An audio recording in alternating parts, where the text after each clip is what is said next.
Welcome, everybody, back to the Friar Talk podcast and YouTube channel. For today's episode, Chase and I are going to be going live, going to be talking about this Padres-Tigers series. Not a pretty one at all.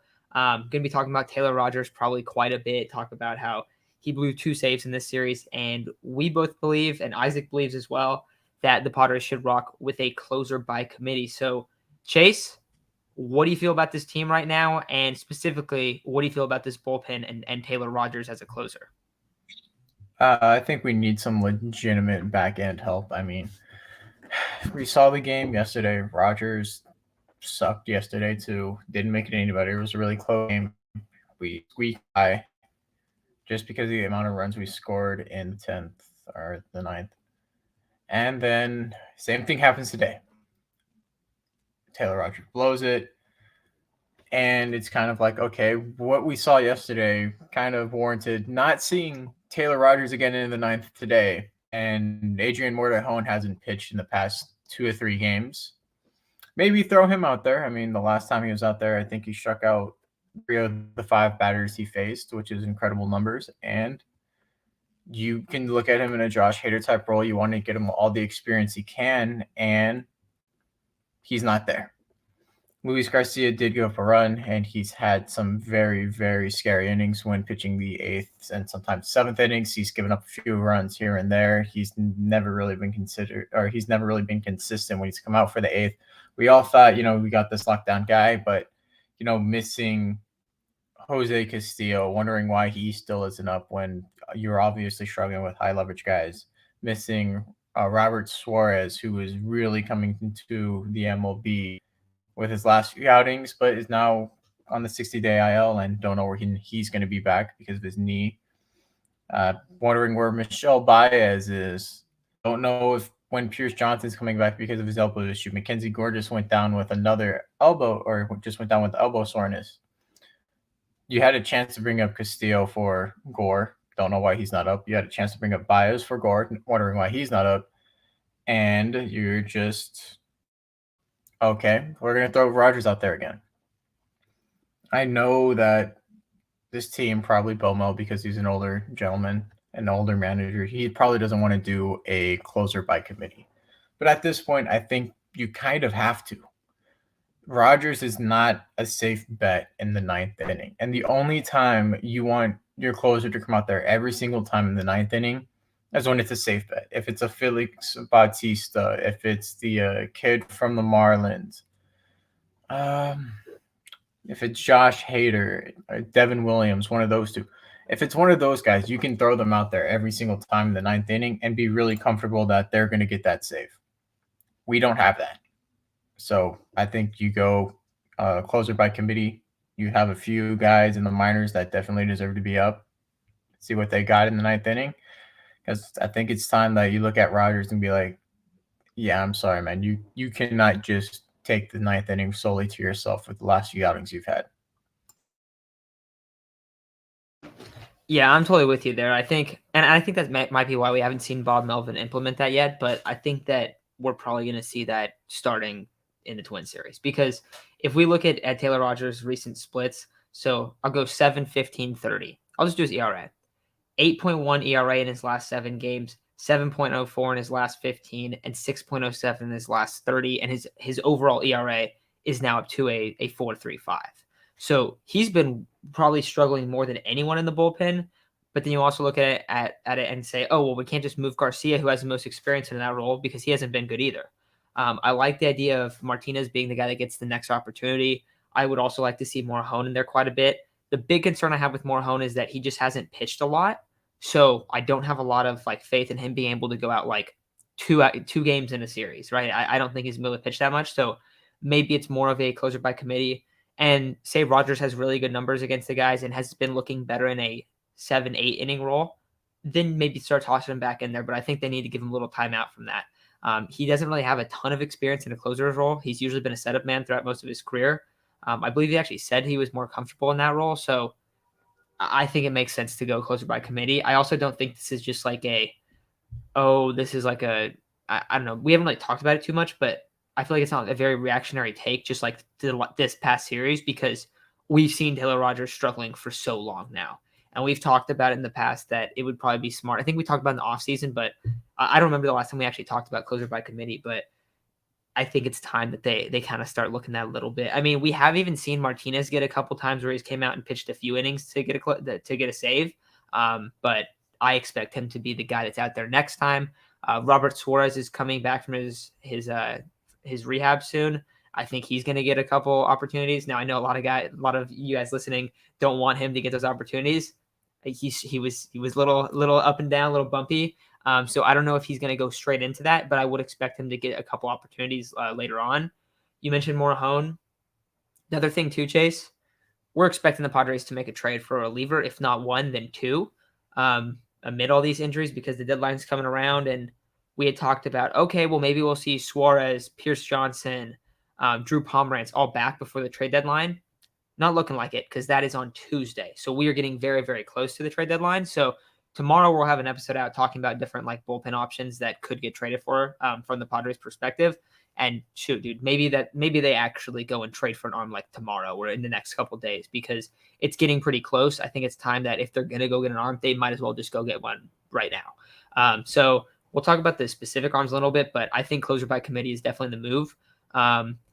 Also, I do think and one side I do want to count a lot of these guys coming back from injury, but I am also concerned at the same time. I don't know how confident in Drew Pomeranz looking really good or even coming back. Same with Pierce Johnson. I mean, another guy that hasn't been a great bullpen piece, but Craig Stammen isn't even pitching. There's a lot of guys that are hurt right now. So I think that's why you're seeing Nick Martinez get a lot of opportunities in the bullpen. I think it's going to help a lot. So let's see what else we got. I got one from Alex Silva. I'll go back to yours in a second, Rapoy. That's so dumb. They didn't want to give Morahone the chance to close just because he hasn't. I don't like how they don't trust how they only trust in the vet arms. So I don't know if it's necessary. Maybe it was because he was warming up and they were going to bring him in. But do you think that I don't know? What do you feel about Morahone getting an opportunity? Do you in this one specifically since he was warming up? Give it to him. I mean, you will never know what the kid has unless you give him the opportunity. That's my thing. You will never know what the kid has if you never give him the opportunity. We gave Steven Wilson a couple chances in the back end games, and he was great for a minute, and then he sort of fell off. But you could kind of see that coming just because Steven Wilson's whole thing was, I was going to throw it by you with 96. If that leaked into the middle of the plate, he was going to get hit. He eventually got hit, and now he kind of has to reinvent his game back down in the minor leagues.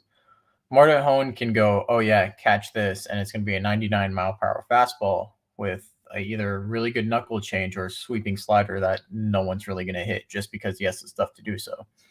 And with how he's been pitching and how he's improved, and you cannot deny his stuff. He Ks a lot of people. That's a perfect fit for a high-end reliever. We know that he can't start, so you're not going to get all the innings out of him that you're going to if he's going to be a starter. You're not going to see as many reps in a short amount of time, but you're going into this thinking you have a set closer, which you don't. And that's my problem with Beaumont right now. You need to start experimenting with other guys at closer. Taylor Rogers isn't it. Maybe move from Rogers to the 8th inning guy, move Morahone to the 9th. I know a lot of you guys are saying Morahone isn't pitching because, he's probably going to be going during the trade deadline. That's just basically throwing at this point. If you're going to continue to throw Rogers out there in hopes that he figures it out in the 9th inning when you have the guy that, yeah, he might be going to another team, but might be a significantly better pitcher in the 9th inning,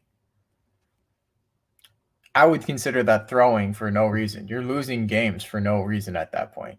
I think you're trying to save up for the future, but the future is now. You need to win games now, not after the trade deadline too. Also, another thing with that, I would think that maybe it would make a little bit of sense, just like they're a little bit hesitant because Gore got hurt. But the fact that he was warming up, I don't think that makes much sense. Since he was warming up, they were planning to put him in at some point or thinking about putting him in. If they weren't going to throw him, they wouldn't have warmed him up. So I think it was more of a choosing Rogers over him. But let's see. Hacks asks, do you always know what you kept Steven Wilson? I think his name was in the Hudson trade last year. Wilson's still on the team. I'm confused what you mean, Hacks, but feel free to send it again. I'm not sure what you mean there. I think he's people... thinking Mason Thompson. Oh yeah. Well, has Mason Thompson been good? I haven't seen his numbers. I know he struggled a little bit last year. Let's see. More or less, we're missing what you call it more than anything, David Bednar. Yeah, David Bednar's been really good, like really, really good. He's only pitched in 6 innings this year, but he's been pretty good overall. 30 innings, 3.23. Yeah. And yeah, I mean, he's been all right. He was solid for them last year, but he hasn't really played that much this year. I wonder why that is. His last game was the 13th. Oh, really? Yeah, that was 2 weeks ago. Yeah, we also had the All-Star break too. So, okay, I saw one about Myers. I want to find it. Okay. Greg says, here we go. Yeah, I saw you talking about this before we hopped on. Myers has 20 home runs, more at first with less at-bats than he has in the outfield. What does that tell you?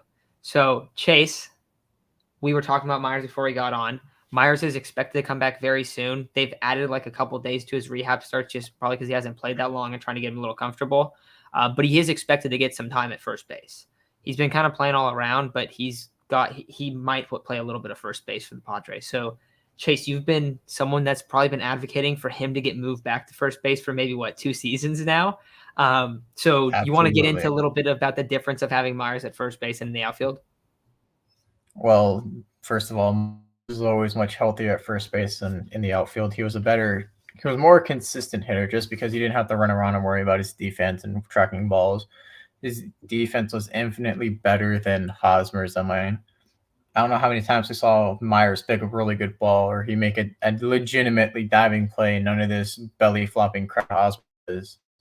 He was always really solid at first base. He himself would put on, I think, like 10, 15 pounds just so he had a little bit extra muscle, but he kept the same speed that he had if he was playing with the outfield. But that extra muscle and that extra weight helped him hit more home runs. I mean, we saw it. We see it in the stats. He has 20 more home runs than he does in entirety playing in the outfield, and he has less games at first. He was an all-star at first base. He's much better defensively. He doesn't get hurt while playing first. And overall, he's just a better player than Eric Hosmer, and he's faster. I mean, when we saw Goldie, he's still one of the best first basemen, but when he was considered an MVP, you know what Goldie did better than anything compared to every other first base? He would steal 20 to 30 bags a year as a first baseman and kind of revolutionize the game that way. And that's why Goldie was one of my favorite players and still continues to be. And I thought Myers, his ceiling would be Goldie, but hey, his floor was still super high at first base, considering that he was going to go for, I think, 30 for 30 one year, and he was just like 5-6 bags short of being a 30-30 player at first. Which was, oh, wow, we have this guy at first base. He plays good defense. He hits for power. Let's ruin it by signing Hosmer. Made no sense to me. I still hate it. I never wanted Eric Hosmer to sign, or the Padres to sign Eric Hosmer. But I think they now realize their mistake. Like, you keep looking at Eric Hosmer. What's his accumulated WAR in his entire career? Is it still like 0.3, right? It might have been 0.2.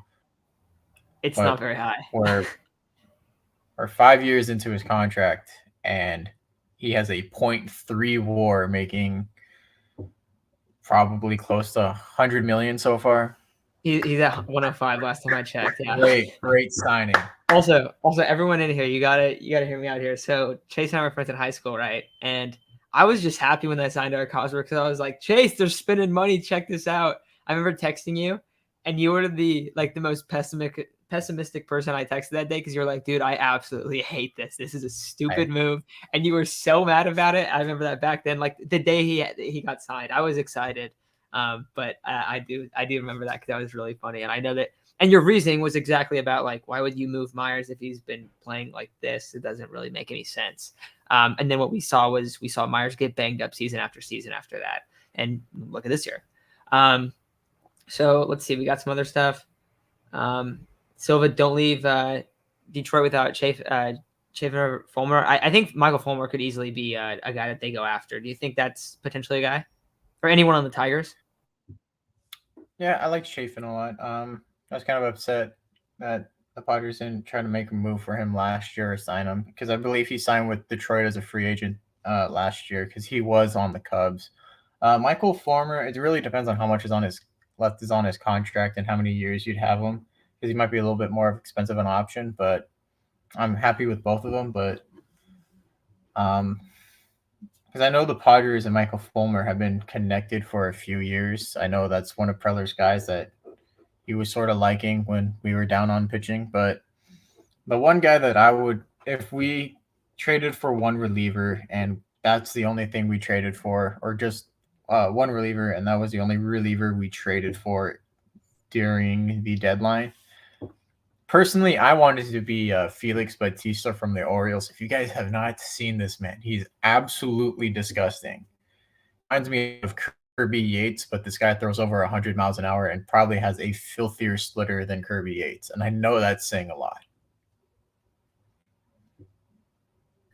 Yeah, we're gonna definitely talk about that dude tomorrow because he seemed very intriguing on the Orioles. So that's a team that apparently might not sell just because they're over 500 right now, which is something that I wouldn't have expected to say at this point in the season with the Orioles. But yes, yeah, so let's see what else we got. So JDS asks, why is it so hard for Padres fans to call out Bob Melvin? Everyone deserves a heat. I think that's fair, but I feel like on Twitter at least people have been ripping Bob Melvin a lot. So I don't know. I think a lot of people have called out Bob Melvin. Today was a bad day for him. That was a bad decision. And it when he throws out Garcia Rogers, it's like, dude, have you not been watching every night you've been throwing out Garcia Rogers? Like, we're gonna do this again. And then that's exactly what we see. So it's tough. But I think today was probably the day where I saw the most like people like upset with Bob Melvin. Yeah, it's not as bad as Tingler last year, but he's starting to feel the wrath of the fan base just a little bit. Some of them have been a little bit overreactions, but the lineup today wasn't particularly good. I remember when the lineup first came out, Matt texted our group chat. He's like, "Well, this is a lineup that's losing to the Tigers today," and well, inevitably we lost, not because we didn't score runs, but because our bullpen blew it. But yeah, you could have put out a much better lineup. I know guys probably needed their rest days, but you could have put out a better lineup than that.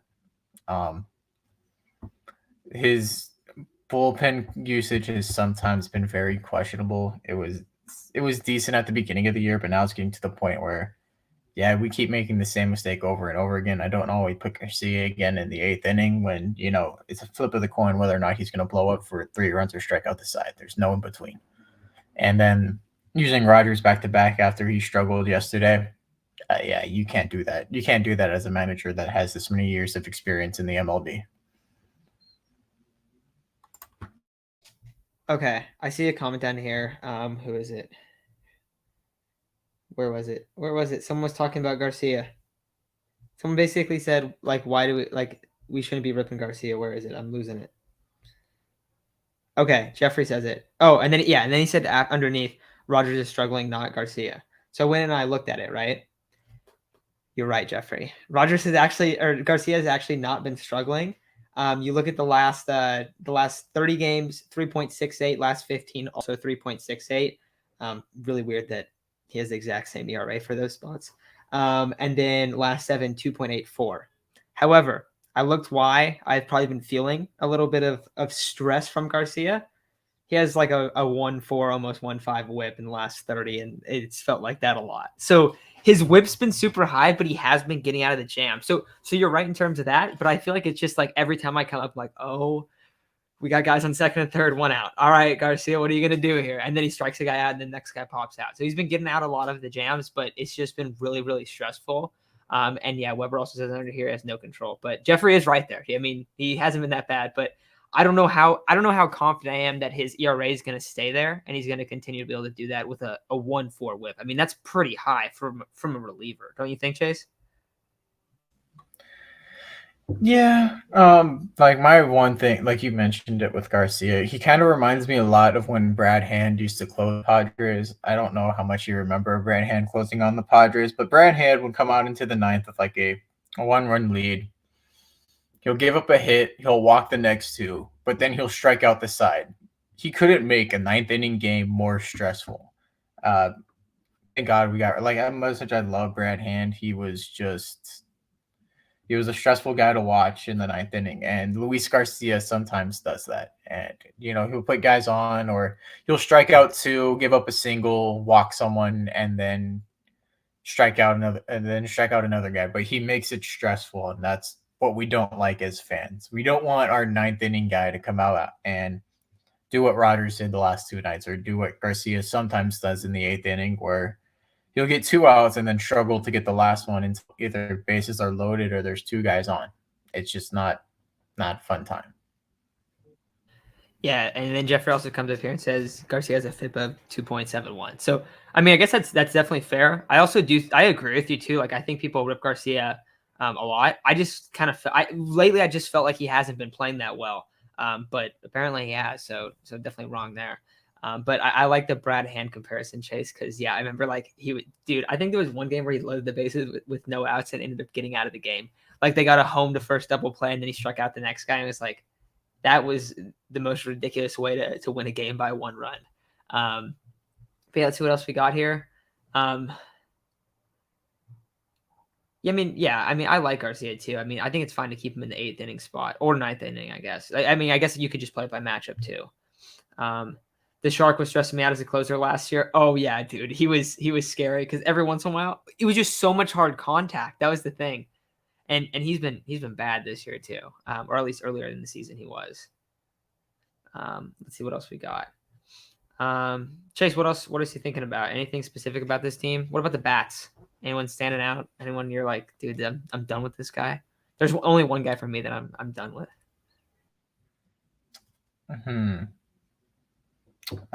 I want to say Eric Hosmer, but he hasn't been bad the last 7 games. He's done relatively well the last 7 games, so I can't bag on him today.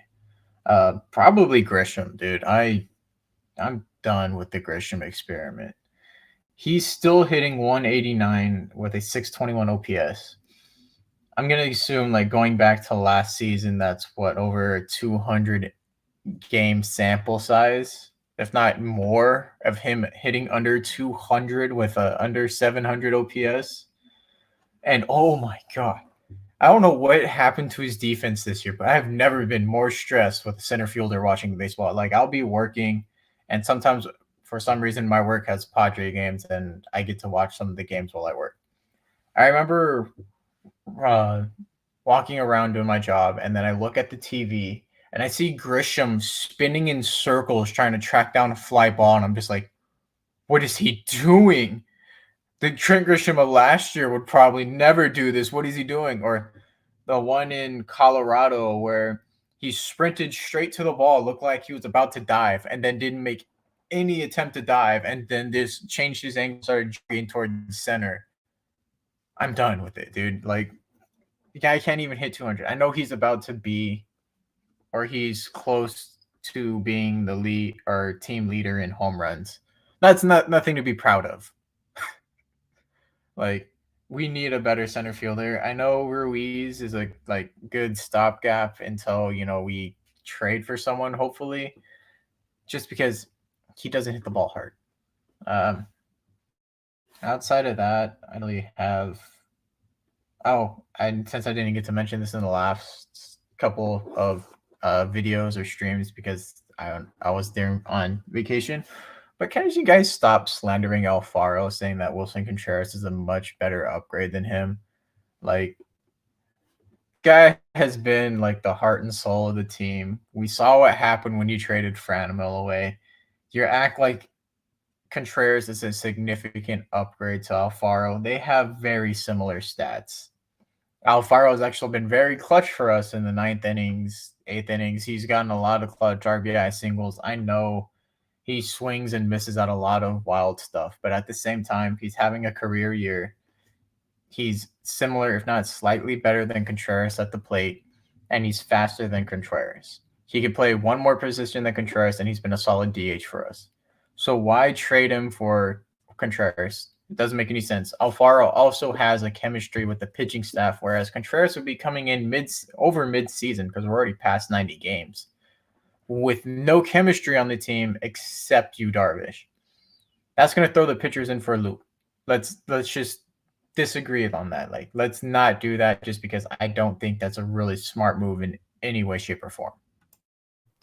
Okay, I'll go into Alfaro first, and then I'll talk about Grisham next. But let me pull up Alfaro's Baseball Savant because it's pretty solid. Also, I totally agree with you. I don't think that it makes a lot of sense. I mean, so also Chase, keep this in mind. I have seen a lot of takes where people want Contreras, but don't necessarily want to either move Alfaro in that deal, or they don't want to have Contreras be a full-time catcher, but they want him at first. They want him at DH. Maybe even toss him in left field or Alfaro in left field every once in a while. So maybe like have them rotating in positions. What first before I get into him, what do you think about that kind of idea? Because I have heard that quite a bit. It still doesn't make sense. Then you're carrying 3 catchers. Well, some people also want to just be done with Noah. I know his whiff percentage and stuff is absolutely horrendous. You know who else is like that? Tatis. But the rest of it's pretty solid. Yeah, I mean, I like Alfaro a lot. Crazy. I think also the other thing that he had what? That much of an arm. His pop time is crazy. Yeah, that's ridiculous. Also speed. I love that Alfaro can just fly. Another thing though, he doesn't really get on base, right? Let's see right here, 2022. I mean, these are the average is higher, but his on base isn't that high. 313 is not very good, but he has a 434 slugging. That's pretty solid.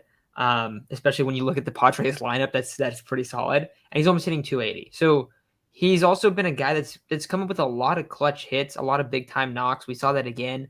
I definitely, and the other thing is like, look, I get that Contreras is just balling out this year, but Contreras' numbers are way higher than they usually are in a typical season. I know Alfaro's are too. But it seems more like Alfaro really just hasn't gotten that much of an opportunity, where Contreras has a giant sample size and his numbers have been falling off a little bit recently. I also do think, Chase, you bring up the Contreras. I'll say this. I like the idea of bringing in Contreras as a bat, but I don't necessarily like bringing him in to replace Alfaro. Another kind of thing with that is I think it's an upgrade, Contreras over Alfaro. I do think it's an upgrade, but we need more significant upgrades for this team. It just doesn't make much sense to try to upgrade at catcher when you have such a massive power issue. That'll help some, but you also look at some of your spots. Like, you need another outfielder so bad. You need to get slugging out of first base. So if the idea is to bring him in, maybe put Voit at first a little bit, and then have Contreras at DH sometimes, have him catch sometimes, and keep Alfaro, then I like the idea. But I don't think it's gonna help. I don't think the expected win total from having Contreras in the lineup from Alfaro is going to make that big of a difference. Where I think if you go and you can get a legit center fielder, having that kind of lineup over Grisham is going to be huge in my opinion. Let me pull up Grisham's Baseball Savant right now. It's not good. We'll pull up his last couple of years too, just to show the difference from when we first saw him in 2020. Obviously the short season, but this is bad. I mean, look. He's great when it comes to seeing strikes. He can walk, but he can walk. His outs above average is pretty solid. Outfielder jump's not that good, but he also has had a couple of horrendous errors. And Chase, you were bringing up, dude, how he had all those bad plays. So when I was in Italy, I'm watching all the recaps on my phone, right? I swear, dude, it felt like half of the recaps I watched was Trent Grisham losing a ball in the outfield. I swear, dude. Every time I'm like, again? I've seen this 4 times. I don't understand. There's just been so many of them lately. And he honestly just seems like he's kind of in his head. It seems like that's been, I don't know. A lot of people have kind of been talking about that. It's hard to kind of assume that, but it's definitely been rough for Trent Grisham this year. I mean, OPS 621. I want to see, let's see his recent years. So let's see. Last year, ends the year with 242. I mean, look how much better he was last year over the course of the season. But then if we really dove into those numbers, we'd remember that, okay, he was really hot until about July, and then he completely fell off. Let's look at his baseball savant. I mean, it was a little bit better, but also look where the strengths are. He hasn't really improved that much in any of these aspects. In fact, all of this stuff goes down this year. I'm not expecting him to just randomly get hot either at this point. So for me, I think Grisham is the spot that you got to upgrade the most. He's going to be like a decent enough, he's going to produce some WAR, but he's I don't know, dude, he's such a hole in the lineup. And if he's ever on with guys on base, it's like, I hope, my honest thought is, I hope Grisham walks his at bat so he doesn't get out. He is one of the few guys I just have no faith in being able to drive in a knock. Also, I really wonder if we took his average, his, what is it, 186 average? Is that right? A 189 average? And we took out all the bunts. How much lower is it going to be? Because he has a lot of bunt hits. He has a lot of bunt hits. So, dude, it's I just have no faith in the guy anymore. And I hate to say it because I definitely, Trent Grisham, I mean, we talked about as a bounce back candidate after the rough last year, but I feel like he's a guy that I'm just kind of selling all my stock, and I'm really hoping that the Padres find an upgrade at the deadline. Let's see what else we got, though. Me. One last thing. If you looked at Wilson Contreras' last 30 games, he hasn't been very good. He is in the middle of a huge slump, which is another reason why I don't want to trade for him. He's hitting 227 with a 324 on base with a 53 slugging in his last 30. So you can look at his stats and do what you want with them, but either way, I don't think it's worth trading for Contreras because catcher is really not that big of a hole in your lineup compared to first, outfielder, right-handed reliever. That's probably the lowest you can go on priority. Yeah, and also it would be nice, in theory, to have to be able to make multiple upgrades, a lot of upgrades. But also the other thing is the Padres don't seem like they're going to go into luxury tax unless they were to add a Soto or an Ohtani. So if they're staying under the luxury tax, I'd rather them go after different spots. And also I think Contreras, I want to say he makes $10 million this year, so that also might be kind of tough. But let's keep looking through this. Yeah, I mean, Jeffrey, you say that his stats are extremely sustainable. I don't think he would be bad or anything. I think it would just be tough from a pitching standpoint to adjust. And I just think that overall, the difference in that positional upgrade is less than a lot of other spots. Soto and Tatis will save the Padres. I sure hope so. Let's see. We'll have to talk about Soto some other time. I was going to ask you that. Who would you not want to leave in the Soto deal if it does go down? From either our prospects or based on the team. Oh, guys on the team? The only guy that I've heard that has been rumored in deals that I wouldn't want to trade is Cronenworth. I'm cool with trading everyone else. And I get is CJ a more valuable player? Is CJ a more valuable piece than Cronenworth? Yeah. But it makes more sense for the Nationals to want him. They're probably going to value him higher than Cronenworth as well. So he's going to be worth more in the trade. I also don't think it makes any sense for the Nationals to want Cronenworth. Why would they want Cronenworth? They're rebuilding. They're completely resetting, and they're not going to be trying to win soon. It doesn't really make any sense. What is Cronenworth 30, 29 or 30?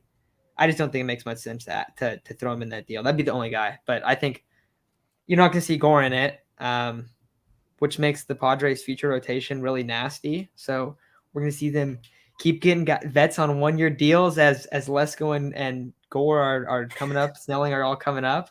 That's what I honestly think they're going to do. I actually don't think it's that bad of an idea. Because next year, if you can, the big thing is if you re-sign Musgrove, because then you have your dude right there. But I think that's what they're going to try to do. Yeah, that was my one thing. I'm God, what is their pitching rotation going to look like? Because I know they want a lot of the higher tier prospects. They mentioned Harlan Sasuna, Robert Gasser. They mentioned I know Gore has been mentioned a few times, but if Gore doesn't go, you're going to either give up a couple more pitching prospects. You might even have to give up Dylan Lesko in that scenario. Then, who do you have in the minor leagues for even depth or? What is your money situation going to look like? Because at that point, I think you got to get rid of Hosmer somewhere. How do you trade Hosmer without all those prospects? Because then how are you going to afford the one-year rentals? I don't think there's a chance that you're getting Hosmer or trading Hosmer. But there's a lot of money coming off the books, and you still have what, $8 million coming off his deal, $7 or $8 million coming off his deal next year. I don't think you're going to see Hosmer ever get traded. I'm done. I'm done with thinking that he's going to get traded, man. We've talked about it too many times. We've said, "Oh, please trade Hosmer" so many times. I don't think it's happening, but I do think he's going to start getting benched more and more. He's been getting benched a decent amount, but it's probably going to start coming up. The only reason he's been playing a little bit more like the last little bit because he's actually been performing better. Like that's been the reason why. Defensively, he's still been atrocious, but he has been hitting a little bit better after that really, really bad slump. They don't care about his season. Is Gore still in it? I thought, yeah. I mean, I don't know if they can trade him if he's on the injury list. Can they? I thought they couldn't. I thought that was the only thing. I mean, they should be able to still. It's a stupid idea. It's a stupid rule if they can. They can. But I think it, lessens his value. And then if he were to get Tommy John later, or it might be the same thing with the whole Colin Ray thing, but without the whole controversy over medical records. Yeah, that would. No, then again, it might be just like trading Chris Paddock. Everyone knew he had an elbow issue. Yeah, because I feel like Colin Ray was like not as known. Yeah, a lot of people are talking about guys from the Tigers as bullpen pieces. You definitely could see guys from there. You could see guys from the Orioles. I've looked in a couple guys on the Royals that could potentially get moved. There's a lot of guys in the AL that could be targeted by the Padres. Going into the discussion, Marahone being talked about. Yeah, I've seen both of their names pop up quite a bit. Let's see what else we got. If it's going to be Jake, it'll be a smaller package. Yeah, I don't think they're going to want Jake. I don't think it makes sense. Gore's not getting Tommy John. Yeah, it doesn't seem like that's the move right now, but we've seen a couple of these elbow IL stints with the Padres. So I'm a little skeptical. I'd say that. Yeah, Arthur says right-handed reliever upgrade. 100% agree. Got to go get a righty reliever. What else we got? If the Red Sox don't sell anything, they are the worst franchise of all of baseball. Oh my God. They have been getting blown out for a good minute. So they're super banged up, though. They are super banged up. That's the only thing that I think would make sense. But it's been embarrassing, dude. And they're not that far back, honestly. I don't know if they will. It would be really funny if they don't sell and they have this horrible thing at the deadline and then they don't sell and then they make the playoffs. That would be pretty hilarious. I'm not expecting that to happen, though. The AL's really stacked.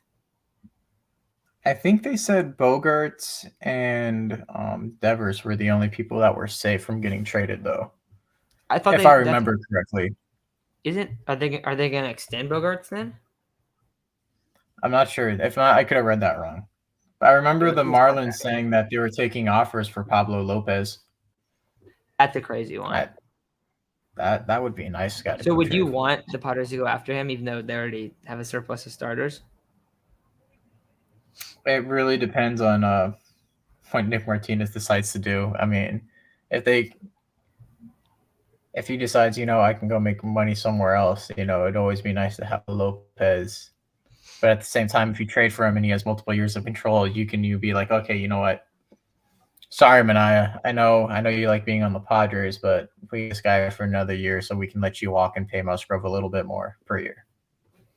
And then you can bring back Musgrove and Clev and then have Lopez and then Darvish and Snell and then Gore in a 6-man rotation, or still doing what we're doing with Gore this year. Either Gore is the 6-man at the beginning of the season. If he starts to struggle, throw him in the bullpen, bolster the bullpen. Then he can work his way back, make a spot start here and there to get some guys some extra rest. I think that's a really smart move, but the only problem with that is then you only have one lefty in Snell and a flip guy in Gore. We got Manaea this year, but not next year. Well, yeah. Or, if Clev is going to be asking for, depending on how much Clev's asked for, you bring Manaea back instead of Clev, extend Musgrove, then have Lopez. Or you could trade with a guy for a guy too. Yeah. For another guy instead of them. Yeah, no, I think it definitely gives you future flexibility. I just wonder what it would cost. I feel like it would cost a lot. Also, Bogarts has a player option. He's going to opt out. So he is a guy that Isaac really likes the idea of bringing him in. Isaac said that. You know how I don't know if we were talking about this in the chat. Wasn't he playing center? Who, Bogarts? Yeah, wasn't he playing center for a little bit? Dude, let's check that out. If that's really intriguing, if he was playing center. Now I gotta find his. I didn't know that. I had no idea because we were talking about Tatis playing in the outfield and bringing him in to play either second base or shortstop, just because you could move Cronenworth to short and then have him at second. But Isaac, that Isaac doesn't like the idea of having Tatis in the outfield, but he's like, look, I'll do it. I'd be down to do it for Bogarts. So Lopez wouldn't be a unrestricted free agent till 2025. Yeah, so he's going to cost a lot. Also, Bogarts never played in center, unfortunately. Oh, then who was it? Oh, maybe it was Townsend. I just remember seeing one of the Boston shortstops were playing center field for a little bit. Yeah. It may have been Townsend. No, that was the problem, dude. That's why they had all those terrible errors. They had guys playing out of position. They had like 4 rookies on the field one game or something like that. It was bad, dude. Yeah. I texted my buddy, he's a Red Sox fan. I said something like, oh, yeah, Red Sox are looking real nice lately. Something like that. And he's like, oh, yeah, dude. And he was not having it, but it was pretty funny. Bogarts is a $20 million infielder. Yeah, you're going to be way over the luxury if you go and get him. So that's the other kind of aspect of that too. The only way Bogarts makes sense is if you're moving it's just you have so many guys there. If you're having Bogarts as a rental, a 1-year rental, and you're moving Tatis to right or something, like let's say you move him to right and then you move Profar to center, which I think that they might actually think about doing. Dude, he's actually been good in the outfield this year. Last year he was so bad. I know he's only played left, but he's actually been good in the outfield. So I don't know. That's going to hurt your outfield defense, like your defense in the outfield a lot, though. All right. I think last one right here, Alex. Let's see what he said. You think if Soto wasn't out there, Padres would have made a trade for a bat already? I think they could have, but also like there's been like no trades either. Like there's been very, very few. It's going to be like July 31st and August 1st are when all the trades are going to go down. They usually wait till the last 2-3 days, and then it's just a fire sale. Because a lot of teams right now are still like deciding whether or not they're going to trade or not. So a few teams are very unconventional of we can either sell right now because we're 500, or we can try to make a run for it. There's some teams that are not in that situation, but some of those teams don't really have anybody that's worth trading for. This is a hilarious comment right here. Yeah, dude, I don't really want him in center field either. I was just thinking like who else would you put out there? Will, if you don't have Grisham, if you're moving Tatis to right, you definitely don't want Mazara out there. He's gonna play like 30 games and then hurt his knee. Yeah, exactly. That's the problem. You gotta change a lot of stuff if Tatis is gonna move to the outfield, I think. And also then that make kind of his like you won't get anything out of Mazara then if Tatis is playing in the outfield, unless he's DHing a lot, I guess. Here I got this one. I guess release would be the best option if you don't trade for Ian Happ. Yeah. Oh, that's true. Hope is on the way. I really hope so, Ace. But I do think that I think that help is on the way. I think you're right. Oh no, anything else you want to talk about before we take off?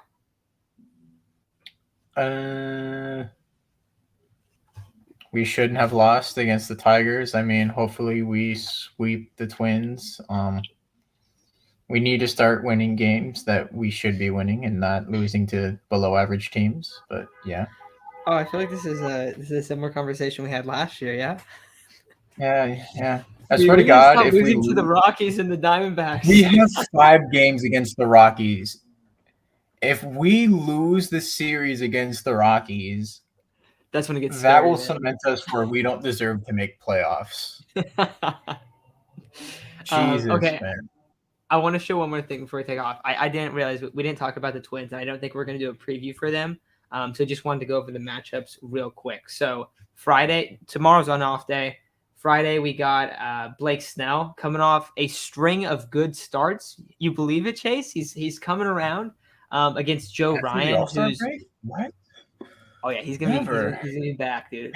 Drink the Snell Kool-Aid, man. It's coming. We're gonna see Snell be a monster for the rest of the year. I hope so, man. We really need Snell to be a monster. Then you got Joe Ryan for the Twins. He's pitched pretty good this year, but he's pretty young, but he's looked pretty good. Sonny Gray against Joe Musgrove. That's a fun one right there. Always been a fan of Sonny Gray. And then Sunday, the Twins have not named their starter, but the Padres are going to be pitching Sean Manaea to see if he could have a potential bounce back game. Most exciting guy in this series, Byron Buxton, man. Byron Buxton has been sweet. I think the Padres broadcasted a little thing on him a little while back, but I haven't really watched much of him besides like highlight reels. So I'm excited to watch a series where Byron Buxton's in it because he is healthy right now, believe it or not, even though he's missed so many games throughout his career. But that's why the Twins are good right now, is because Byron Buxton's healthy. If he's not healthy, they're not good. If he's healthy, they're good. It's very similar to Tatis and the Padres lineup. But I don't know. What do you think about this game? I don't think the Padres are going to sweep. I would be very happy if they took 2 out of 3. 2 of 3. I think we should win the series. So which games? I think we'll win the Snell game. I think it really depends on how Musgrove pitches. I know Musgrove has had a few bad games recently. He had a little bit of a rougher game his last outing. He gave up 4 earned runs.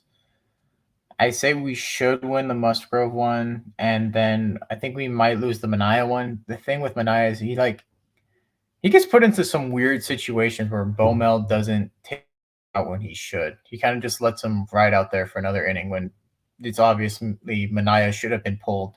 And I think that's led to some bad outings for him. So Manaea gets pulled without giving up 3 runs, I think we win. But if he gets pulled, after giving up 5 runs, I think we lose. We can get revenge on Pagan? Is that Petco? I hope so, dude. That'd be amazing. That'd be so great. I really hope they do. Pagan, I don't know. I don't think us Padre fans are the biggest fans of Emilio Pagan right there. After a couple of the late season outings from him last year, he's been rough though. He's been struggling a lot. So can't rip the guy too much. Tingler and Bomel fight. Yeah, Tingler's gonna come and sweep us. Oh god, that would be so bad. Yeah, my team, the Twins, they really came out there battle against the Padres. Got the dub, got the series. Yeah, no, I don't want to see that. I don't want to see any Tingler stuff. I do want to see a lot of Pagan stuff though. But yeah, I don't know. I think we will Pagan. Yeah, you think? I hope we do. If Machado comes up against Pagan, say there's one at bat in the whole series, how does that at bat turn out? God, I hope it goes over the wall. Well, I don't even think it's a question about if it goes over the wall, just how far it goes. Definitely an exit velocity of 100 plus. Let's see. All right, guys. I think that's probably gonna be it for today. Tomorrow we'll talk about the bullpen. Friday we'll probably do some more trade stuff. If there's more trade information on Saturday, we'll probably hop on and record to talk about some trade stuff then. But I think it's gonna do it for this one. Definitely a rough day, rough series for the Padres. A really rough series. This might be one of the roughest of the worst of the season. But still sitting in a good spot. See how this deadline goes. I think after the deadline goes, after the deadline, we should do an episode like final expectations for like what the Padres, like what we think about the Padres. But yeah, all right, guys, we'll see y'all soon. Thanks for listening. Also, 5 subs away from 2K, and then we're going to be doing a City Connect jersey giveaway. So if you're not subscribed and we want to get that giveaway going, that would also be fantastic. But thank you guys, and we'll talk to y'all very soon.